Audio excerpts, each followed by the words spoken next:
देखिए बेटा next question हमारा एक समान वृत्तीय गति से, क्योंकि अभी हमने एक समान वृत्तीय गति ही पढ़ा है। तो देखिए सवाल, m द्रव्यमान का वस्तु r त्रिज्या के पथ पर गति कर रहा है। वस्तु का द्रव्यमान कितना m और कितने त्रिज्या के पथ पे गति कर रहा है, r त्रिज्या के पथ पे गति कर रहा है, जिसका अभिकेंद्रीय त्वरण है 2/r।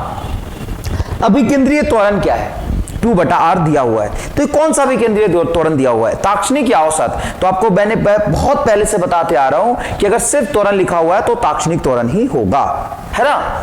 या औसत पूछना होगा तो औसत बोलेगा, या समय अंतराल या फिर इंटरवल बता देगा। ये पूछ दे रहा है कि अभिकेंद्रीय त्वरण इतना है तो ताक्षणिक है, और ताक्षणिक अभिकेंद्रीय त्वरण AC इज इक्वल टू दिया हुआ है 2/r।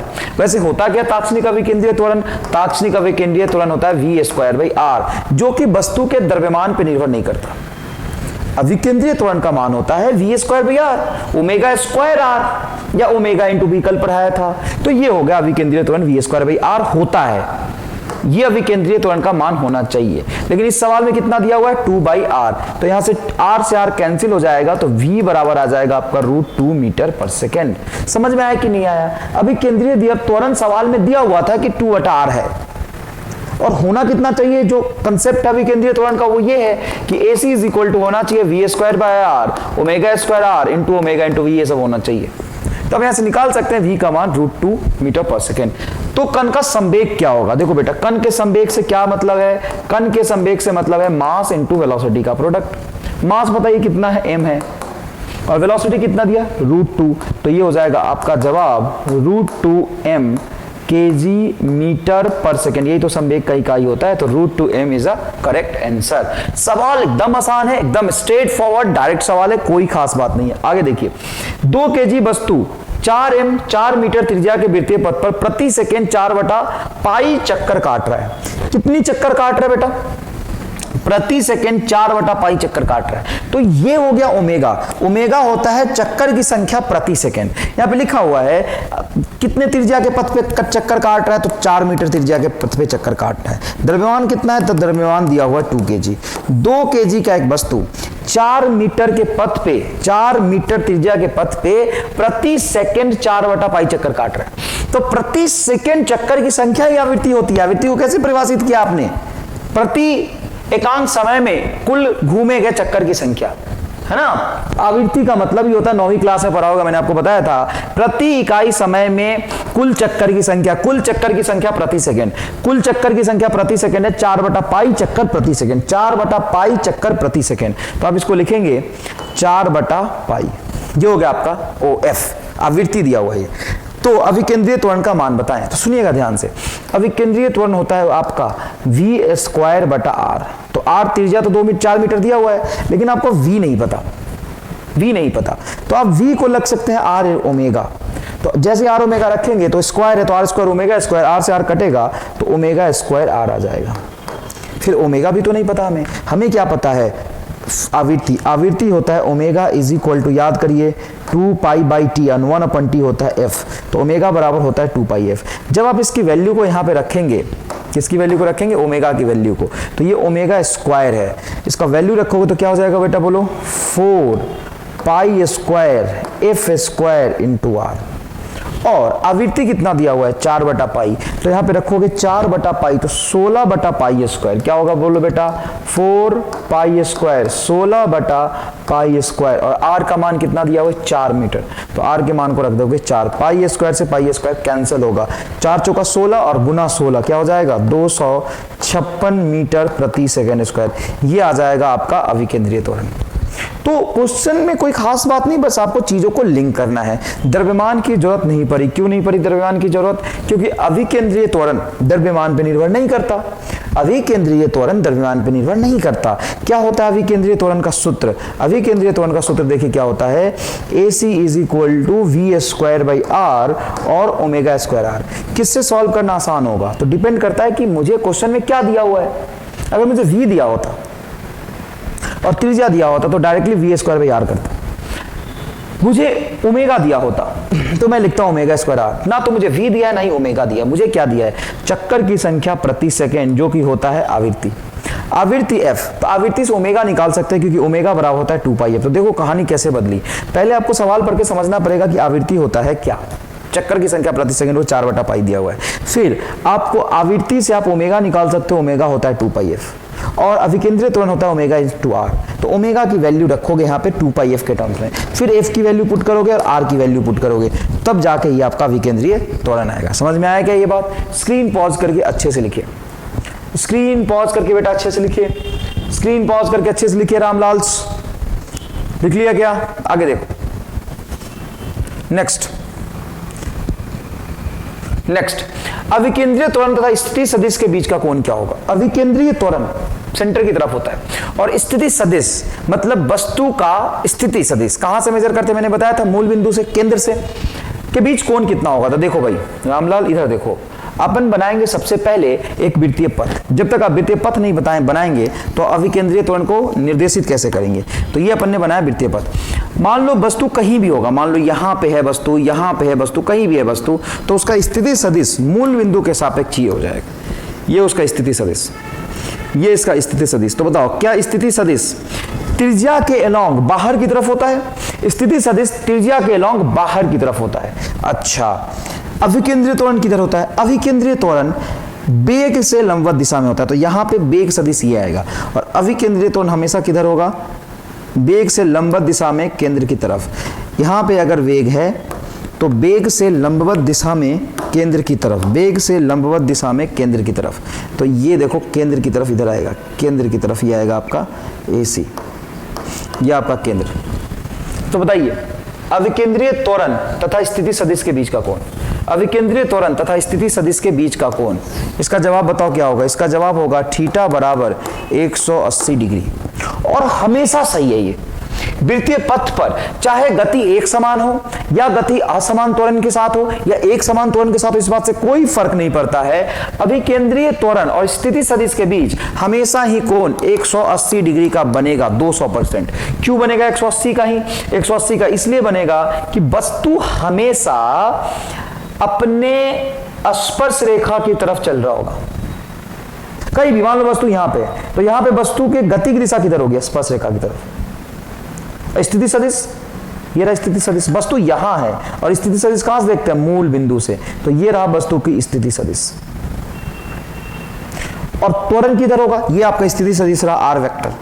और अभिकेंद्रीय त्वरण कहां होगा? अभिकेंद्रीय त्वरण बेटा केंद्र की तरफ होता है। तो केंद्र की तरफ अभिकेंद्रीय त्वरण और केंद्र से बाहर इसका स्थिति सदिश। तो इन दोनों के बीच का कोण क्या होगा? 180 डिग्री। बढ़िया से फोटो बना लीजिए बेटा, ढंग से फोटो बना लीजिए। एकदम जबरदस्त चीज बताया है, बढ़िया चीज बताया है। यहाँ पे ओमेगा भी दर्शाया है, सॉरी वेग भी दर्शाया है, स्थिति सदिश भी दर्शाया है और अभिकेंद्रीय त्वरण भी दर्शाया है। आगे देखिए अभिकेंद्रीय त्वरण तथा कोणीय त्वरण के बीच का कोण। अब कोणीय त्वरण कहां होता है वस्तु का? कोणीय त्वरण याद करिए कहां होता है? कोणीय त्वरण होता है बेटा, कोणीय त्वरण होता है बेटा,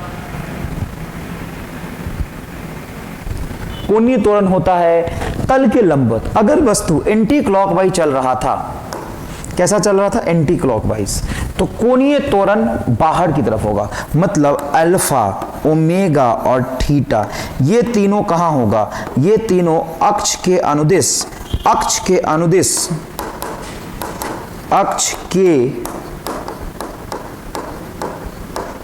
अनुदिश बाहर की दिशा में। कहां होगा बोलो? अक्ष के अनुदिश बाहर की दिशा में होगा। तो बताइए अभिकेंद्रीय त्वरण बाहर की दिशा में, त्वरण अभिकेंद्रीय त्वरण बाहर की दिशा में, कोणीय त्वरण के बीच का कोण क्या होगा? अरे अभिकेंद्रीय त्वरण तथा कोणीय त्वरण, सॉरी अभिकेंद्रीय त्वरण तो AC है और कोणीय त्वरण ये आपका अल्फा है। तो कोणीय त्वरण बाहर, अरे तल के बाहर, इधर बाहर, और कोणीय त्वरण ये तल में AC सेंटर की तरफ ऐसे। ये कोणीय त्वरण, सॉरी कोणीय त्वरण अल्फा बाहर की तरफ और अभिकेंद्रीय त्वरण केंद्र की तरफ। तो इनके बीच का कोण क्या हो गया? 90 डिग्री। और हमेशा 90 डिग्री होगा। क्यों? क्योंकि अभिकेंद्रीय त्वरण तो तल में ही केंद्र की तरफ होगा और कोणीय त्वरण तल के बाहर अक्ष के अनुदिश होगा। तो इनके बीच का कोण क्या होगा बेटा? बोलो अच्छे से सोच के बोलो। थीटा हमेशा क्या होगा? 90 डिग्री होगा। थीटा हमेशा क्या होगा? 90 डिग्री होगा। मतलब ये जो आपका AC है, ये जो आपका AC है वो लंबवत होगा किससे? अल्फा से। AC सदिश हमेशा अल्फा से लंबवत होगा। क्या आपको समझ आ गया है? क्या आपको समझ आया ये बात? आसान है ये बात। नेक्स्ट देखिए रेखीय विस्थापन। रेखीय विस्थापन क्या होता है? अंतिम स्थिति माइनस प्रारंभिक स्थिति। मान लीजिए वस्तु यहां है, पहले यहां था, तो ये हो जाएगा इसका विस्थापन। अरे प्रारंभिक स्थिति अगर ये है, अंतिम स्थिति ये है, तो यही तो होगा विस्थापन। और कोणीय विस्थापन तल से बाहर, ये रहा आपका थीटा, थीटा तल के बाहर और ये तल में ही रहेगा, तो ये भी कोण कितने का बनेगा, 90 डिग्री का। देखिए रेखीय विस्थापन स्थिति में परिवर्तन का जो दिशा होगा, ये अंतिम स्थिति, ये प्रारंभिक स्थिति, तो ये हो जाएगा विस्थापन, वो तल में होगा, और जो आपका थीटा होगा वो तल के लंबवत होगा। अच्छा, ओमेगा डॉट वी का प्रोडक्ट, ओमेगा और वी का डॉट प्रोडक्ट 0 होगा। क्यों? क्योंकि ओमेगा और वी एक दूसरे से हमेशा लंबवत होते हैं। ओमेगा वेक्टर हमेशा लंबवत होगा वी वेक्टर से। क्यों? क्योंकि वी वेक्टर देखिए ये तल में है, स्पर्श रेखा की तरफ वी वेक्टर होगा, स्पर्श रेखा की तरफ वी वेक्टर होगा, और स्पर्श रेखा की तरफ मतलब इस प्लेन में वी वेक्टर होगा। और ओमेगा कहाँ होगा? अक्ष के अनुदिश, मतलब आपकी तरफ। अगर कोई ऑब्जेक्ट एंटी क्लॉकवाइज घूम रहा है तो ओमेगा किधर है? आपकी तरफ। और वेग कहाँ है? तल में। तो देखो ना कितने का कोण बन गया, 90 डिग्री का। अरे वस्तु इधर चल रहा है और ओमेगा आपकी तरफ है, तो कितने का कोण बना? वृत्तीय पथ पे स्पर्श रेखा इधर खींचेगा, तो ये वेग है और ओमेगा कहाँ है? आपकी तरफ। तो ओमेगा और वी में हमेशा कितने का कोण बनता है? 90 डिग्री का कोण बनता है। क्या आपको ये कहानी समझ में आई? बहुत अच्छे से। स्क्रीन पॉज करिए बेटा, स्क्रीन पॉज करके इसको लिख लीजिए अच्छे से। स्क्रीन पॉज करिए अच्छे से और इसको लिखिए। आगे देखिए भाई, आगे समझिएगा। 12 सेंटीमीटर त्रिज्या के पथ पर वस्तु 120 सेकंड में 4 चक्कर पूरा करता है। 120 सेकंड में 4 चक्कर पूरा करता है। 4 चक्कर पूरा करने में कितना समय लिया? 120 सेकंड। तो एक चक्कर पूरा करने में कितना समय लेगा? 120/4 कितना हो जाएगा बोलो? 30 सेकेंड। और एक चक्कर पूरा करने में जो समय लेता है उसी को क्या कहते हैं अपन? आवर्तकाल टी। ठीक है। त्रिज्या कितना है सर? 12 सेंटीमीटर। त्रिज्या कितना है सर? 12 सेंटीमीटर। तुम्हें क्या चाहिए? तुम्हें क्या चाहिए? तो रेखीय चाल चाहिए। रेखीय चाल, रेखीय चाल सुनो क्या होता है? रेखीय चाल होता है V बराबर R ओमेगा। और क्या चाहिए? कोणीय त्वरण, त्वरण चाहिए। तो ये एक समान गति है या असमान गति है, पहले ये पता लगाओ। ये गति जो है वो एक समान गति है या असमान गति है? तो देखिए बेटा ध्यान से, ये नियत समय अंतराल 30 सेकंड में वस्तु गति कर रहा है, तो एक समान गति। और एक समान गति में त्वरण पूछा जाए या अभिकेंद्रीय त्वरण पूछा जाए, बात एक ही है। क्योंकि एक समान वृत्तीय गति में, एक समान वृत्तीय गति में, एक समान वृत्तीय गति असमान गति का उदाहरण होता है, क्योंकि इसमें वेग लगातार बदल रहा होता है। लेकिन एक समान वृत्तीय गति में चाल नियत रहता है। चाल नियत रहता है, तो AT क्या हो जाता है? 0। इसीलिए A वेक्टर किसके बराबर होता है? AC वेक्टर के बराबर होता है। ठीक है। और AC वेक्टर कितना होता है? V²/R। और ये चाल क्या हो जाएगा? R omega. R बोलो 12 सेंटीमीटर। ओमेगा बताओ क्या होगा? सर ओमेगा तो नहीं पता। आवर्तकाल पता है क्या? हाँ सर, आवर्तकाल अपन ने निकाल लिया, ये 30 सेकंड है। तो यहां से ओमेगा निकाल सकते हैं आप। याद करिए, ओमेगा इज इक्वल टू क्या होता है? 2π/t। अरे एक चक्कर में घूमा गया कौन? 2π और बाई, और ये t हो जाएगा 30। तो ओमेगा हो जाएगा तेरा π/15 रेडियन पर सेकेंड। बहुत आसान है। एक चक्कर घूमने में कितना कोण तय करता है? 2π। तो कुल तय किया गया कोण 2π और लिया गया समय 30। तो ये हो गया तुम्हारा कोणीय चाल, π/15। तो ओमेगा हो गया तेरा π/15 और V बराबर होता है R ओमेगा। तो लिखोगे R की वैल्यू 12 और ओमेगा की वैल्यू लिखोगे π/15। 3 से काट दोगे तो ये 3 से काटोगे तो ये बचेगा, 3 से काटो तो 4 3 12 और 5 3 15। तो ये होगा 4π/5 मीटर पर सेकेंड। ये आएगा जवाब। और AC हो जाएगा आपका V²/R। इसी क्या हो जाएगा? V²/R। V कितना है? 4π/15। मतलब इसका होल स्क्वायर करोगे तो ये हो जाएगा तुम्हारा 16π² इंटू R की वैल्यू बोलो। R की वैल्यू 12 मीटर, तो R की वैल्यू रख दोगे 12। फिर जिससे कैंसिल करना कर लो, ये तुम्हारा आ गया AC का मान, मतलब मीटर पर सेकेंड स्क्वायर। AC का यूनिट मीटर पर सेकेंड स्क्वायर ही तो होता है। क्या आपको ये बात अच्छे से समझ आ चुका है? V, कई बार ऐसे छोटे छोटे सवाल पूछते हैं, आपसे बोलेंगे रेखीय चाल बताइए क्या होगा। आवर्तकाल बता दिया, आवर्तकाल भी नहीं बताया, इवन उसने क्या बताया था? 4 चक्कर काटता है 120 सेकेंड में। तो सवाल इतना आसान नहीं है, सवाल में कई चीजें घुमा के दिया हुआ है। पहले उसने बोला 4 चक्कर काटता है 120 सेकेंड में, तो आपको यह निकालना पड़ेगा कि एक चक्कर कितने देर में काटता है, और एक चक्कर जितने देर में काटेगा वो हो जाएगा आपका आवर्तकाल। और अगर आवर्तकाल हो गया तो यहां से आपको साफ साफ पता चलेगा कि आवर्तकाल को ओमेगा के संबंध में लिख सकते हैं t is equal to 2π/ओमेगा।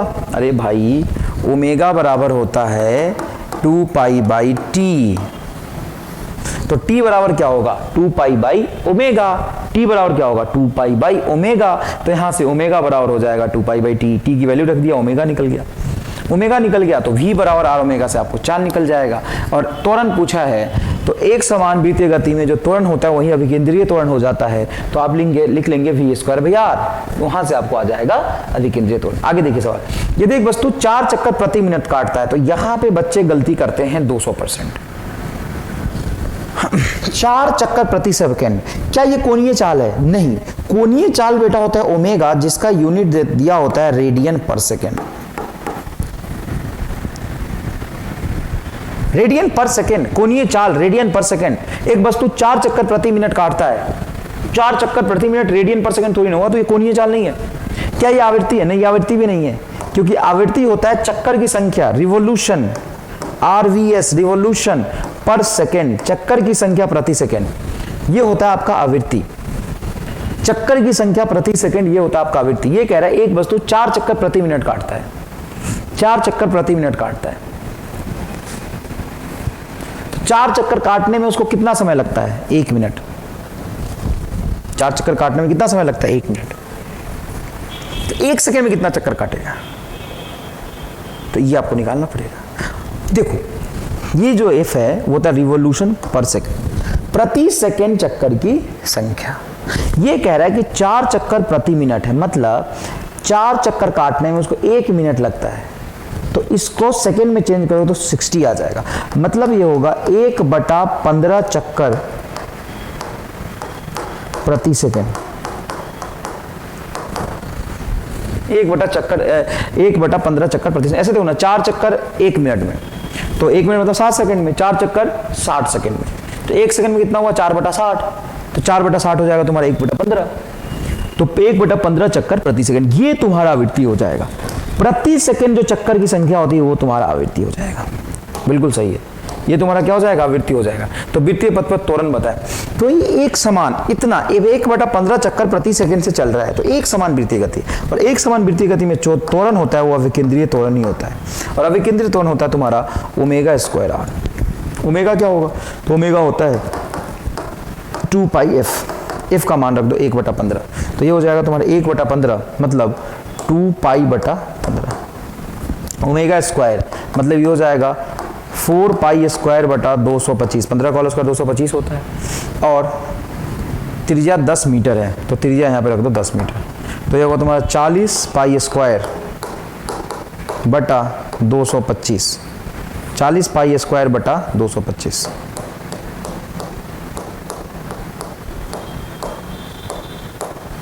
Metre पर सेकेंड स्क्वायर, है ना? ये जवाब आ जाएगा। तो आपको समझ आया कि बच्चा यहाँ पे गलती कर देता है। 4 चक्कर प्रति मिनट आपका ना तो ओमेगा है ना ही आपका एफ है। तो आप पहले क्या निकालेंगे? एफ। प्रति मिनट को प्रति सेकेंड में बदलेंगे, फिर जब आपका एफ आ जाएगा तब आप निकालेंगे ओमेगा, और ओमेगा निकालने के बाद अभिकेंद्रीय त्वरण होता है ω²r, यहाँ पे वैल्यू रखेंगे तब आपका क्या आएगा? आंसर।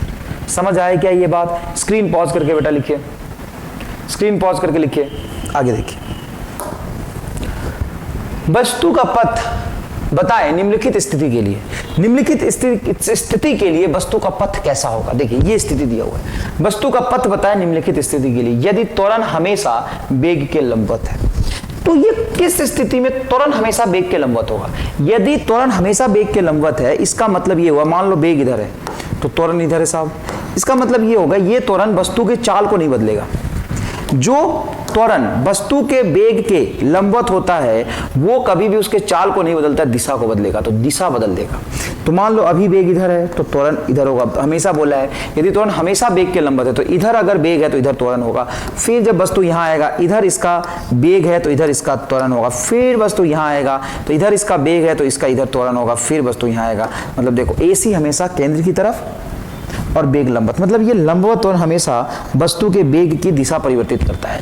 तो इसका जवाब होगा एक समान वृत्तीय पथ, एक समान वृत्तीय गति पे वृत्तीय गति, एक समान वृत्तीय गति होगा। पथ कैसा होगा? वृत्तीय पथ होगा। यदि वस्तु का वेग हमेशा त्वरण के लंबवत है, या त्वरण हमेशा वेग के लंबवत है। देखो, त्वरण हमेशा वेग के लंबवत है, त्वरण हमेशा वेग के लंबवत है, त्वरण हमेशा वेग के लंबवत है, त्वरण हमेशा वेग के लंबवत है। इस स्थिति में जो त्वरण होगा वो वस्तु के चाल को कम या ज्यादा नहीं करेगा, बस उसके गति के दिशा को परिवर्तित करेगा। तो ये एक समान वृत्तीय गति का उदाहरण हो जाएगा। ये आपका आंसर हो गया पहले सवाल का। दूसरे सवाल के बारे में बात करते हैं। यदि त्वरण हमेशा वेग की दिशा में है, यदि त्वरण हमेशा ही वेग की दिशा में है, तो जिधर वेग उधर ही त्वरण, तो ये जो त्वरण है वो इसके दिशा को नहीं बदलेगा क्योंकि वेग की दिशा में है। देखो, वेग के दिशा की तरफ जो त्वरण होता है ना, वो चाल में परिवर्तन करता है, इसके दिशा को नहीं बदलता। तो गति कैसा होगा? एक रेखीय गति, एक रेखा पे चल रहा होगा, एक रेखीय गति, 1D मोशन होगा ये। क्लियर? तो ऐसा पूछते हैं कि यदि वस्तु का प्रारंभिक वेग 0 है, ऐसा भी पूछ लेते हैं। यदि इसका ये जो पार्ट है ना, इसको ऐसे भी लिखते हैं कि यदि u 0 है और त्वरण नियत है,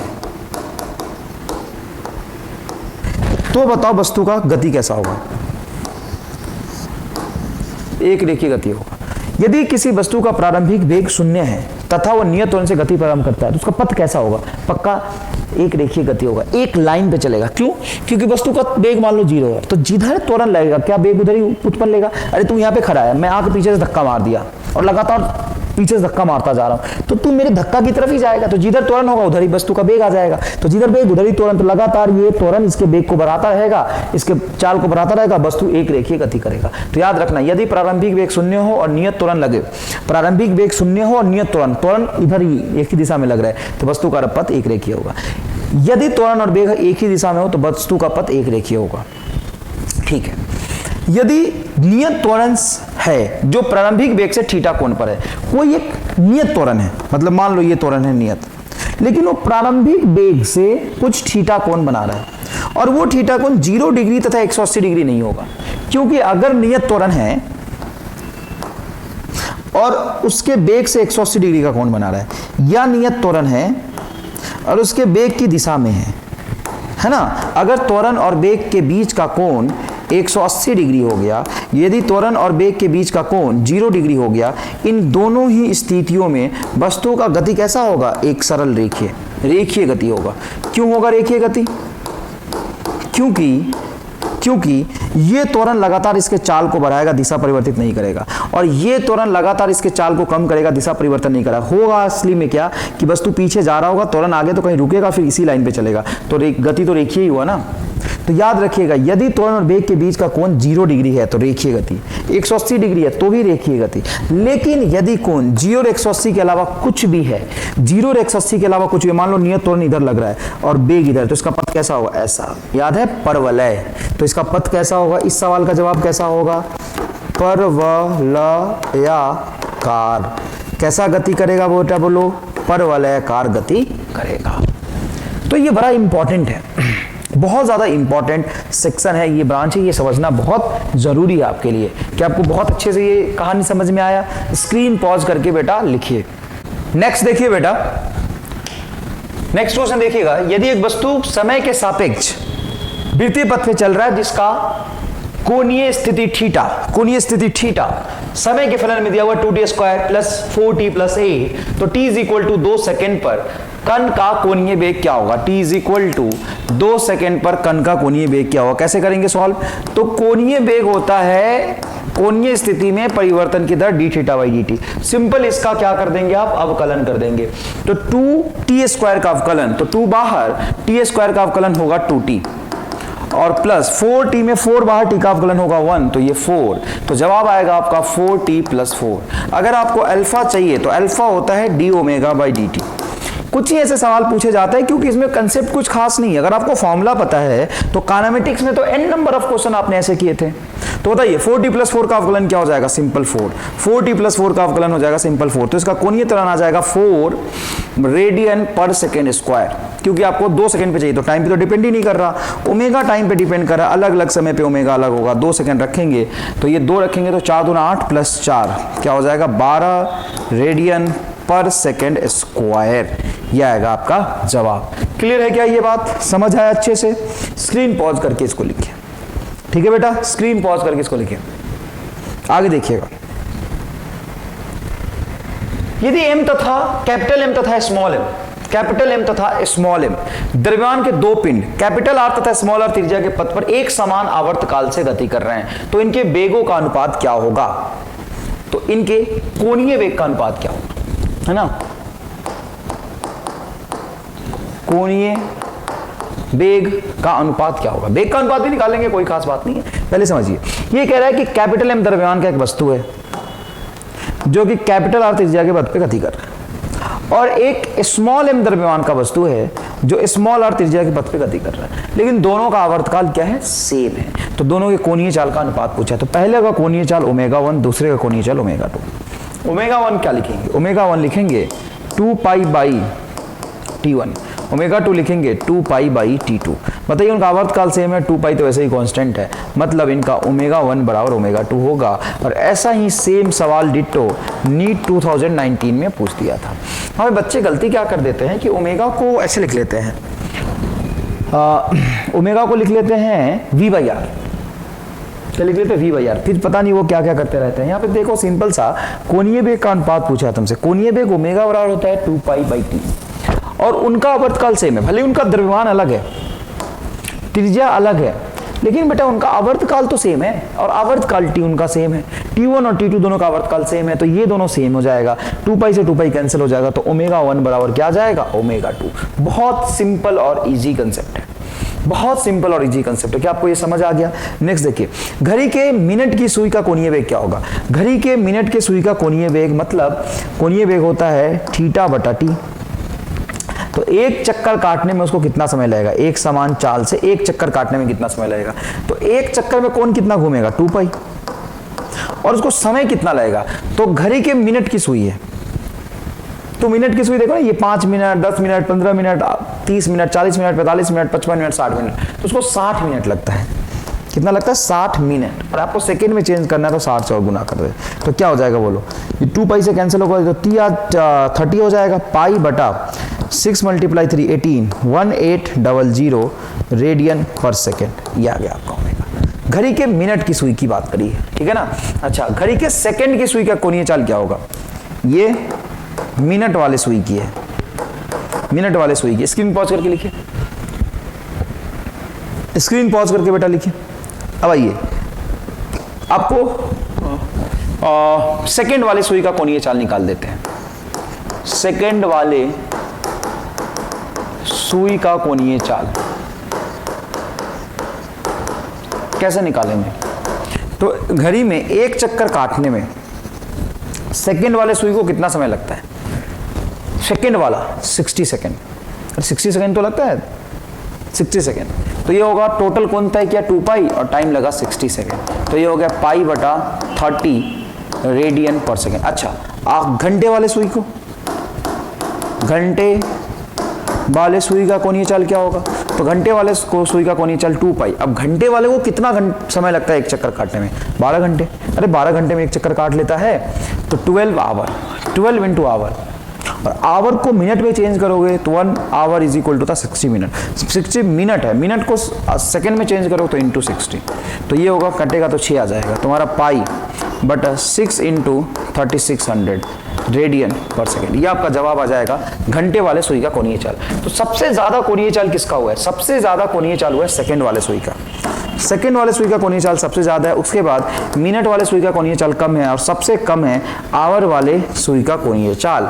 अब ऑब्वियसली देखोगे, जब तुम घड़ी देखते हो तो सबसे ज्यादा तेज चलता हुआ कौन घुमाई दिखाई देता है? सेकंड वाला, बड़े वाला काटा। और मिनट वाला काटा तो तुम्हें रुका ही हुआ दिखाई देता है। क्यों? क्योंकि उसका कोणीय चाल देखो कितना है, पाई बटा 6 इंटू 3600 मीटर, सॉरी रेडियन पर सेकेंड। तो ऑब्वियस सी बात है कि इसका कोणीय चाल बहुत कम हुआ, ठीक है ना? इसका कोणीय चाल सबसे कम हुआ। तो यहां तक हम जितने भी सवाल देख रहे थे, सारे सवाल में एक कंसेप्ट कॉमन था। कौन सा कंसेप्ट कॉमन था? स्क्रीन पॉज करके लिखिए पहले। कौन सा कंसेप्ट कॉमन था? तो सारे क्वेश्चन एक समान वृत्तीय गति के थे। सारे के सारे क्वेश्चन कैसे थे? एक समान वृत्तीय गति की। असमान वृत्तीय गति वाले अभी हमने बात ही नहीं करी है। असमान वृत्तीय गति क्या होता है? तो देखिए बेटा, पहले स्क्रीन पॉज करके लिख लिया आपने। असमान वृत्तीय गति देखिए,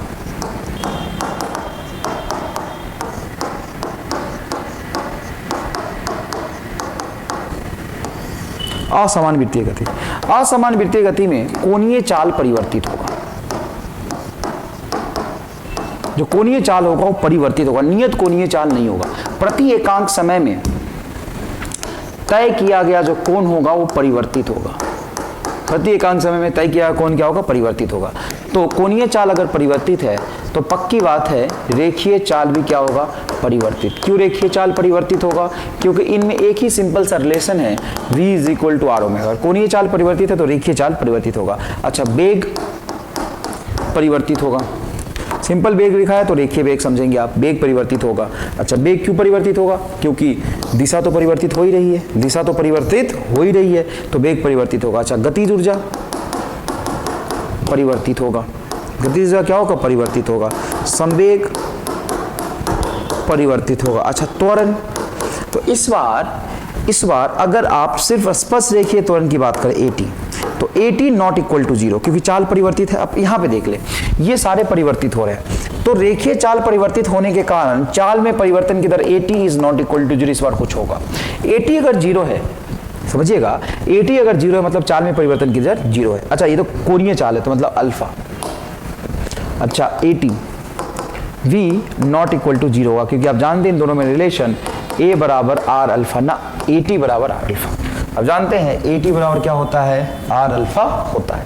अच्छा, और देखिए यहाँ पे वेग परिवर्तित है तो वेग परिवर्तन होने से त्वरण नॉट इक्वल टू 0 आएगा, त्वरण नॉट इक्वल टू 0 आएगा क्योंकि यहाँ पे कुछ ना कुछ वेग में परिवर्तन का दर त्वरण आएगा। त्वरण तो वहाँ भी नॉट इक्वल टू 0 था, काइनेटिक एनर्जी परिवर्तित है।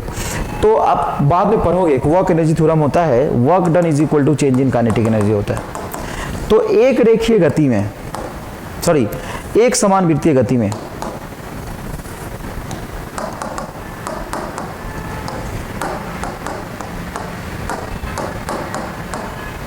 अरे यार देखो अच्छे से लिख देता हूं, एक समान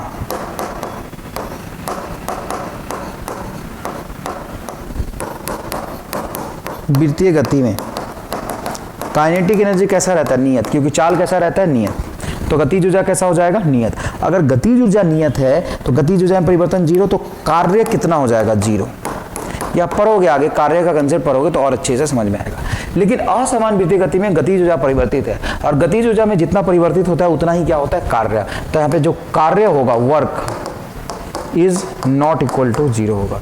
और संवेग में परिवर्तन हो रहा है, संवेग में परिवर्तन पहले भी था, और संवेग में परिवर्तन की दर को क्या कहते हैं, बल, मतलब यहाँ पे बल लग रहा होगा, बल भी नॉट इक्वल टू 0 होगा। ये सिंपल सी बात बताइए कि एक समान वृत्तीय गति में क्या होता है। सुनो, एक समान वृत्तीय गति में चाल नियत होता है, रेखीय चाल नियत होता है, कोणीय चाल भी नियत होता है। चाल नियत होने के कारण रेखीय चाल में परिवर्तन की दर और कोणीय चाल में परिवर्तन की दर अल्फा और AT 0 हो जाता है। लेकिन वेग बदल रहा होता है, दिशा बदलने के कारण वेग बदल रहा होता है, इसीलिए वेग में बदलने का दर को त्वरण कहते हैं, त्वरण वहां पे होगा। लेकिन चाल नियत है इसलिए चाल में परिवर्तन का दर शून्य होता है, मतलब AT शून्य होता है। AT शून्य होने के कारण जो त्वरण होता है वो किसके बराबर हो जाता है, वो हो जाता है त्वरण तुम्हारा AC के बराबर, क्योंकि दिशा में परिवर्तन हो रहा है तो AC होगा, लेकिन चाल परिवर्तित नहीं हो रहा। एक समान वृत्तीय गति की बात कर रहा हूं। असमान वृत्तीय गति में क्या होता है, चाल परिवर्तित होता है, चाल परिवर्तित होगा मतलब AT होगा, चाल परिवर्तित है मतलब AT होगा, और चाल परिवर्तित हो रहा है तो कोणीय चाल भी परिवर्तित होगा, कोणीय चाल भी परिवर्तित होगा, वेग भी परिवर्तित होगा क्योंकि दिशा तो परिवर्तित हो ही रहा है। वृत्तीय गति है तो दिशा तो परिवर्तित हो रहा है, वेग भी परिवर्तित होगा, मतलब ये सारी चीजें क्या होंगी,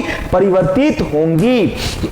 चाल परिवर्तित है इसलिए गतिज ऊर्जा परिवर्तित होगा, और संवेग परिवर्तित है क्योंकि वेग परिवर्तित होगा। स्क्रीन पॉज करके अब लिख लीजिए, स्क्रीन पॉज करके लिख लीजिए। ये कंसेप्चुअल बातें हो गई किसकी, असमान वृत्तीय गति की। ये कंसेप्चुअल बातें हो गई किसकी, असमान वृत्तीय गति की।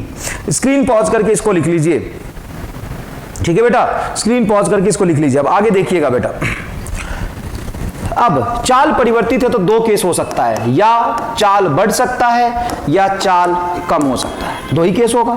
अब सुनो, ये तुम्हारा वृत्तीय पथ है, अब लगातार वेग के दिशा में परिवर्तन तो हो ही रहा है, तो मान लो वेग इधर होगा तो इसके दिशा में परिवर्तन होने के कारण इसमें त्वरण एक आएगा केंद्र की तरफ। दिशा में परिवर्तन है तो अभिकेंद्रीय त्वरण होगा, और आप कह रहे हो चाल भी परिवर्तित हो रहा है, चाल कैसा हो रहा है, बढ़ रहा है, तो इस तरफ होगा आपका एक AT और ये है V, तो नेट त्वरण किधर आएगा, तो इनका नेट त्वरण आएगा AT और AC का वेक्टर सम होता है, नेट त्वरण इस तरफ आएगा AC, A, ये नेट त्वरण आएगा। A और V के बीच में कौन कुछ हो गया, थीटा। तो बताइए अगर मैं V वेक्टर और A वेक्टर के बीच में डॉट प्रोडक्ट ले लूं तो ये थीटा जो कि 90 से कम हुआ है, इसलिए इनका डॉट प्रोडक्ट क्या आ जाएगा, पॉजिटिव। और आपने पढ़ा था, याद करिए, आपको मैंने बताया था यदि v और a का डॉट प्रोडक्ट पॉजिटिव है तो उनके बीच का जो कोण है वो 90 से कम है, 0 भी हो सकता है, तो उसका चाल क्या होगा, बढ़ रहा होगा। और शुरुआत कहां से करी थी, चाल के बढ़ने से। ये कहानी है। अब इसी में अगर आपको त्वरण लिखना पड़े तो आप क्या लिखेंगे, त्वरण को लिखेंगे AT प्लस AC। AC हमेशा केंद्र की तरफ और AT हमेशा वेग की दिशा में। ये AT क्या बढ़ाएगा, चाल को परिवर्तित करेगा, और AC क्या करेगा, दिशा को परिवर्तित करेगा, और दोनों मिलकर AC और AT A बनेगा, जो त्वरण है वेग में परिवर्तन का कारण। वेग में दिशा भी परिवर्तित हो रही है और चाल भी परिवर्तित हो रही है। वेग के चाल को कौन बदल रहा है, AT बदल रहा है, और वेग की दिशा कौन बदल रहा है, AC बदल रहा है। AC की तरफ होगा, केंद्र की तरफ होगा। जो त्वरण वेग के लंबवत होता है वही दिशा में परिवर्तन का कारण होता है, जो कि केंद्र की तरफ होगा, क्योंकि वेग स्पर्श रेखा की तरफ है तो वेग के लंबवत केंद्र की तरफ आएगा, और जो चाल में परिवर्तित करेगा वो वेग की दिशा में आएगा, क्योंकि चाल में परिवर्तन का दर तभी होगा जब वो वेग की दिशा में ही आएगा त्वरण। तो बताओ AC और AT में डॉट प्रोडक्ट क्या हो जाएगा, AC जो वेग के लंबवत होगा और AT जो वेग के दिशा में होगा, तो दोनों का डॉट प्रोडक्ट 0 हो जाएगा, क्योंकि दोनों के बीच का कोण 90 डिग्री का बनेगा। अब इनके त्वरण का परिमाण पूछा जाए तो त्वरण का परिमाण होगा सिंपल √AT का होल स्क्वायर प्लस AC का होल स्क्वायर, क्योंकि दोनों के बीच में कोण कितने का है, 90 का है। समझ में आया कि नहीं आया अच्छे से। अब देखो चाल घट रहा है, तो चाल तभी घट जा सकता है जब देखो ये वृत्तीय पथ बनाया मैंने, यहां पे मान लो वस्तु इस दिशा में गति कर रहा है और ये रहा आपके इसके गति में दिशा गति के दिशा में परिवर्तन का कारण, और चाल घट रहा है। तो चाल तभी घटेगा जब चाल कम करने वाला त्वरण, चाल बढ़ाने या चाल को परिवर्तित करने वाला त्वरण स्पर्श रेखीय त्वरण वेग से विपरीत दिशा में होगा। तो इस स्थिति में जो आपका नेट त्वरण आएगा वो इधर आ जाएगा। अरे AC और AT के बीच में ही तो आएगा नेट त्वरण। अब नेट त्वरण का कोण जो बनेगा, त्वरण का कोण वेग से देखो ये थीटा ग्रेटर देन 90 डिग्री है। तो यहां पे V वेक्टर और A वेक्टर का डॉट प्रोडक्ट लेंगे तो कैसा आ जाएगा, निगेटिव। इसलिए V वेक्टर और A वेक्टर का डॉट प्रोडक्ट निगेटिव, मतलब इसमें एक एक्सीलरेशन का जो घटक होगा वो वेग के विपरीत आएगा। एक्सीलरेशन का घटक वेग के विपरीत आएगा, मतलब ये क्या करने वाला है, चाल को कम करने वाला है। ये क्या करने वाला है, चाल को कम करने वाला है। अच्छा, यदि यहां पे लिखता हूं, यदि ऐसा हो कि A और V का डॉट प्रोडक्ट 0 आ जाए, इसका क्या मतलब होता है, A और V का डॉट प्रोडक्ट यदि 0 आ जाए इसका क्या मतलब होता है, A और V का डॉट प्रोडक्ट 0 आ गया मतलब A और V के बीच कोण 90 का है। यही तो एक समान वृत्तीय गति था। इस स्थिति में चाल क्या होगा, चाल नियत होगा। तो कभी कभी आपसे यही देके पूछ लेते हैं कि वृत्तीय गति कैसा है, बताओ। A त्वरण और वेग का डॉट प्रोडक्ट 0 मतलब ये एक दूसरे से लंबवत है, मतलब एक समान वृत्तीय गति है। और A और V का डॉट प्रोडक्ट अगर पॉजिटिव है तो ये एक समान वृत्तीय गति में बढ़ता हुआ चाल है, और इनका डॉट प्रोडक्ट यदि नेगेटिव है तो एक समान वृत्तीय गति में घटता हुआ चाल है। स्क्रीन पॉज करके इसको भी ढंग से लिखिए बेटा।